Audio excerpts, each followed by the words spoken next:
बच्चों, आज का हमारा सबसे पहला टॉपिक है क्लास 12 का वैल्यूएशन ऑफ गुडविल, ख्याति का मूल्यांकन। सबसे पहले हम बात ये करते हैं कि ख्याति है क्या, व्हाट इज गुडविल। ख्याति एक अमूर्त संपत्ति है। ख्याति कैसी संपत्ति है? इंटैंगिबल असेट,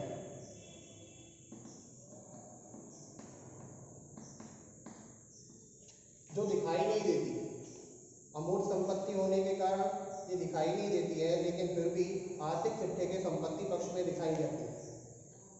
पहले हम मीनिंग पढ़ते हैं कि ख्याति का है क्या। ख्याति एक अमूर्त संपत्ति है जो स्वामियों की मेहनत और ईमानदारी के कारण उत्पन्न होती है। यदि कोई स्वामी ग्राहक को अच्छी सेवाएं प्रदान करता है तो ग्राहक उस दुकान पर बार बार आते हैं, जिससे फर्म का लाभ बढ़ता है। अतिरिक्त लाभ ही ख्याति कहलाती है। यदि कोई फर्म सामान्य लाभ से अतिरिक्त लाभ कमा रही है तो वह ख्याति कहलाएगी। ख्याति इस संभावना के अतिरिक्त और कुछ नहीं है कि पुराने ग्राहक पुराने स्थान पर ही आते हैं।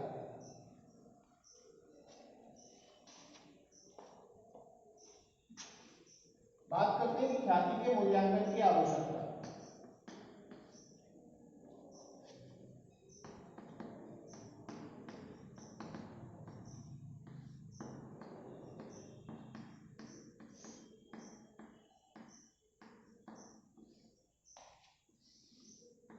कि ख्याति के मूल्यांकन की आवश्यकता फर्म में कब होती है? 5 कंडीशन हैं जिनके आधार पर फर्म में ख्याति के मूल्यांकन की आवश्यकता पड़ती है। फर्स्ट है साझेदारों के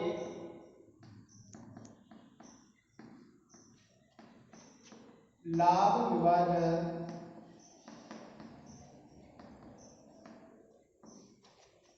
अनुपात में परिवर्तन होने पर।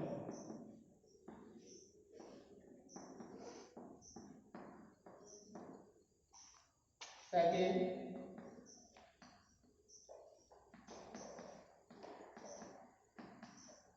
साझेदार के अवकाश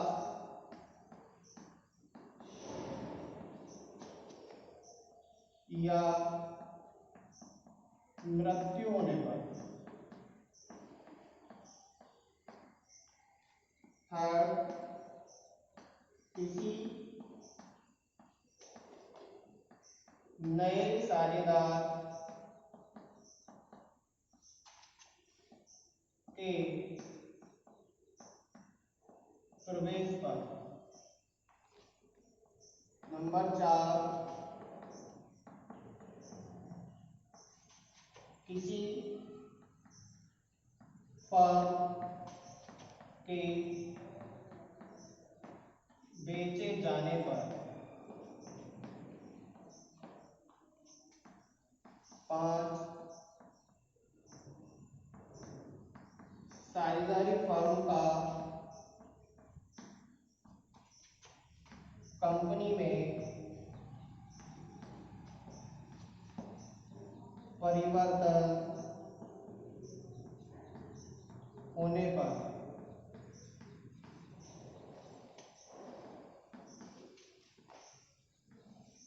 फर्म का किसी अन्य फर्म के साथ एकीकरण, जिसको हम बोलते हैं इंग्लिश में अमलगमेशन, होने पर। अमलगमेशन का मीन्स है कि फर्म को दूसरी फर्म के साथ मिला देना। और नंबर 7, लाभ हानि की विधि में परिवर्तन होने पर। तो ये कुछ कंडीशन हैं जब फर्म के मूल्यांकन, ख्याति के मूल्यांकन की आवश्यकता पड़ती है, जिनके आधार पर हमें ख्याति के मूल्यांकन की गणना करनी पड़ती है। बात करते हैं अब ख्याति के मूल्यांकन की विधियां।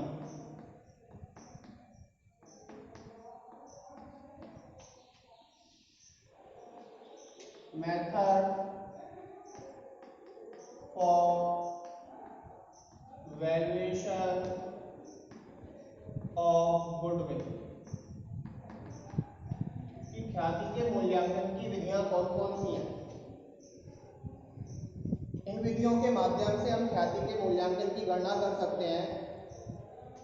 फर्स्ट ऑफ ऑल सबसे पहली विधि है ख्याति के मूल्यांकन की औसत लाभ विधि, जिसको हम बोलते हैं एवरेज प्रॉफिट मेथड। सेकेंड विधि है अधिलाभ विधि,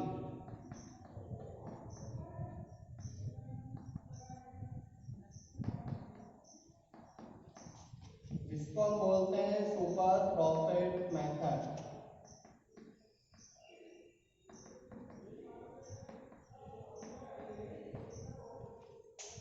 थर्ड है पूंजीकरण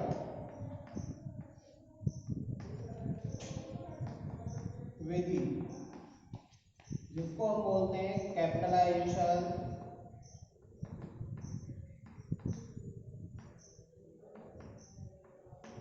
मेथड। फोर्थ है क्रय प्रतिफल विधि, इसको बोलते हैं हम परचेज कंसिडरेशन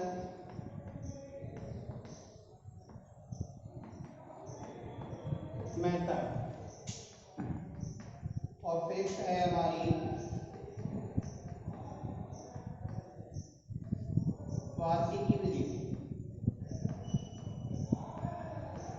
जिसको हम बोलते हैं इंग्लिश में एनआईटी एनओआईटी मेथड।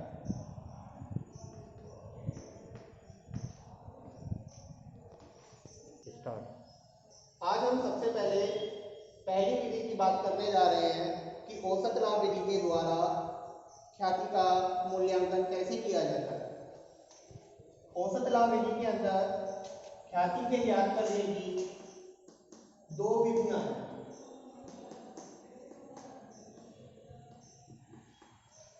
इसमें फर्स्ट है सरल औसत, सेकंड है भारित औसत।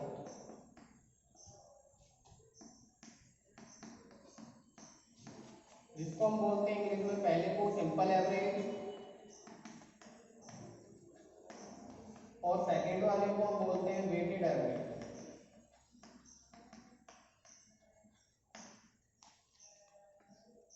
तो सर्वप्रथम सबसे पहले सरल औसत विधि के द्वारा ख्याति का मूल्यांकन कैसे किया जाता है इसकी बात कर रहे हैं। इस विधि के अंतर्गत क्या होता है, यह सबसे अत्यंत और सरल विधि है। इस विधि के अंदर सर्वप्रथम कुछ वर्षों के औसत लाभों को जोड़ा जाता है और यदि किसी वर्ष फर्म में हानि हुई है तो उसे घटा दिया जाता है। प्राप्त लाभ को वर्षों की संख्या से भाग देने पर औसत लाभ ज्ञात कर लिया जाता है और प्रश्नानुसार या निर्देशानुसार उस औसत लाभ को क्रय किए गए वर्षों की संख्या से गुणा करके सरल औसत लाभ ज्ञात कर लिया जाता है और उससे ख्याति निकाल ली जाती है। फॉर्मूला क्या है इसके औसत लाभ निकालने के लिए? सर्वप्रथम औसत लाभ हम कैसे निकालेंगे? Average profit equal to total profit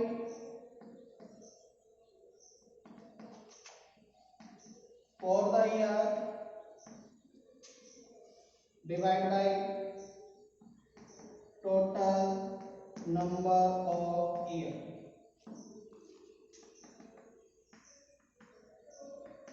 goodwill का वैल्यूएशन कैसे करेंगे कि goodwill equal to average profit into number of year purchase. ये फॉर्मूले हैं इनको औसत लाभ निकालने के लिए। सर्वप्रथम वर्षों के लाभों को जोड़ा जाएगा, यदि किसी वर्ष हानि हुई है तो उसको घटा दिया जाएगा। प्राप्त वर्षों के लाभ के योगों को वर्षों की संख्या से भाग करके औसत लाभ निकाल लिया जाएगा। उस औसत लाभ की गुणा यदि क्रय किए गए वर्षों के आधार पर कर दिया जाएगा गुणा, तो फिर गुडविल प्राप्त हो जाती है। औसत लाभ ज्ञात करते समय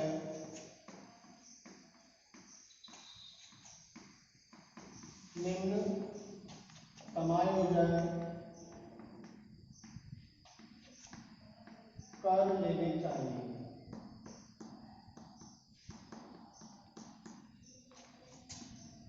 फर्स्ट, एबनॉर्मल लॉस, जैसे loss by fire,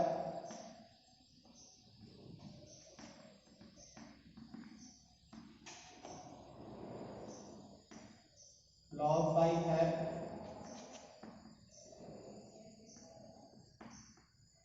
etc. Number 2, abnormal gain,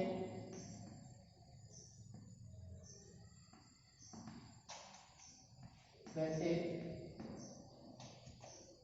profit on speculation.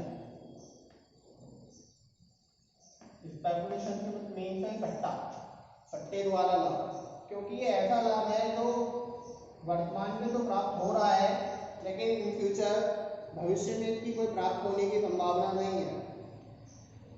Number 3, income from investment for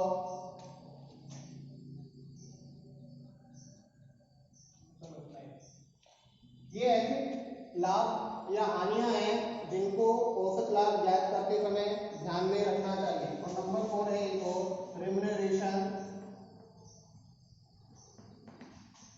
of partner, साझेदारों का पारिश्रमिक। हमें फ्यूचर मेंटेनेबल प्रॉफिट ज्ञात करना होता है, क्योंकि जो ख्याति का मूल्यांकन किया जाता है वो वर्तमान लाभों के आधार पर नहीं, फ्यूचर मेंटेनेबल प्रॉफिट के आधार पर किया जाता है कि भविष्य में वो लाभ प्राप्त होते रहेंगे। यदि औसत लाभ निकालते समय लाभों में एबनॉर्मल लॉस जुड़ा कोई घटा हुआ है तो उसको प्लस कर दिया जाएगा। इसी प्रकार यदि एबनॉर्मल गेन कोई लाभ में जुड़ा हुआ है तो उसको माइनस कर दिया जाएगा, क्योंकि इससे उस साल का लाभ क्या हुआ होगा कम, तो इससे उस साल के प्रॉफिट को बढ़ा दिया जाएगा। और यदि एबनॉर्मल गेन प्लस हो रहा है क्योंकि उस साल से उसका प्रॉफिट बढ़ा होगा तो उसको माइनस कर दिया जाएगा। और यदि इनकम फ्रॉम इन्वेस्टमेंट जुड़ी हुई है तो उसको माइनस कर दिया जाएगा, क्योंकि उस साल के प्रॉफिट को बढ़ा रही होगी। ऐसे ही यदि किसी साझेदार का पारिश्रमिक जो लाभ में से अभी दिया नहीं गया है तो उसको भी घटा दिया जाएगा। इस प्रकार समायोजित लाभ ज्ञात कर लिया जाएगा। जब समायोजित लाभ ज्ञात कर लिया जाएगा तब हम ख्याति की गणना करेंगे। तो औसत लाभ ज्ञात करते समय निम्नलिखित एडजस्टमेंट भी कर लेने चाहिए। औसत लाभ विधि की सबसे पहली विधि है सिंपल एवरेज प्रॉफिट मेथड। इसके द्वारा हम एक उदाहरण द्वारा ख्याति के मूल्यांकन करते हैं। एक एग्जांपल लिया हमने, ए ने पैसा व्यापार 1 जनवरी 2012 को खरीदा। पिछले 3 वर्षों के लाभ इस प्रकार हैं। 2009 में लाभ 40,000 का, जिसमें 5,000 रुपये का असामान्य लाभ शामिल है। 2010 में 50,000 का लाभ, इसमें 5,000 रुपये की असामान्य हानि चार्ज की 2011 का 45,000 रुपये का लाभ है। कहता है कि औसत लाभ के 2 वर्षों के क्रय के आधार पर ख्याति का मूल्यांकन कीजिए। तो इसका सॉल्यूशन करते हैं।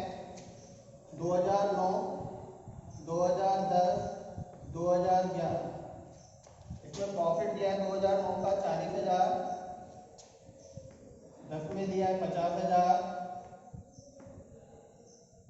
और 11 में दिया है 45,000। एडजस्टमेंट करने के लिए बोला है कि इसमें 5,000 की असामान्य लाभ शामिल है इस वाले प्रॉफिट के अंदर।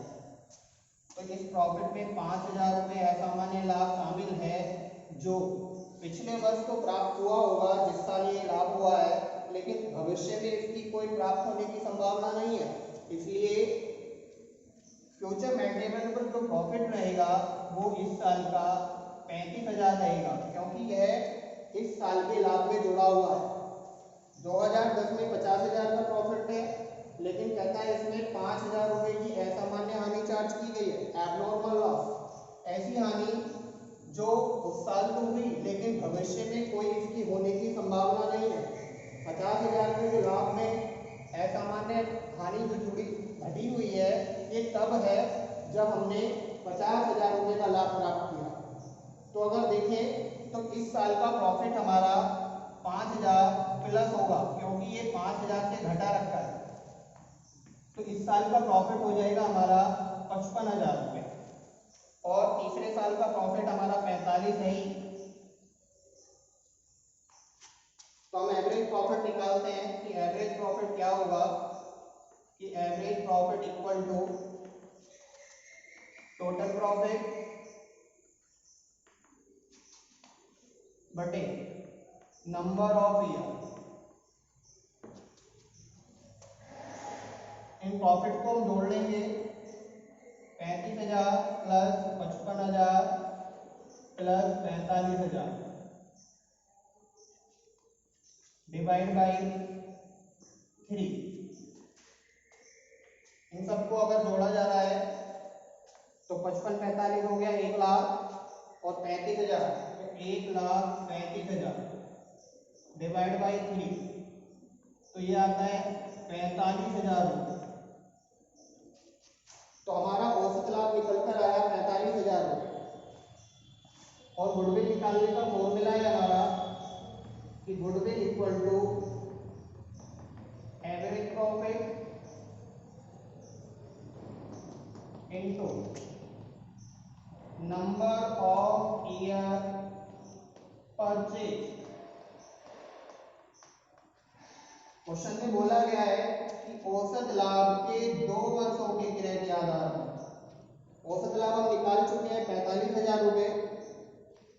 तो औसत लाभ की जगह हम रख देंगे 45,000 इनटू कितने वर्षों के आधार पर कह रहा है ख्याति का मूल्यांकन 2, तो इसकी 2 से मल्टीप्लाई कर देंगे तो जो ख्याति का मूल्यांकन निकल कर आएगा वो 90,000 रुपये।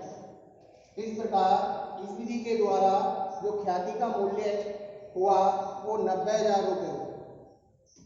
यदि किसी भी बच्चे को इसमें प्रॉब्लम आती है तो मुझसे कंसल्ट कर लिया जाए और कमेंट करके भेज दिया जाए।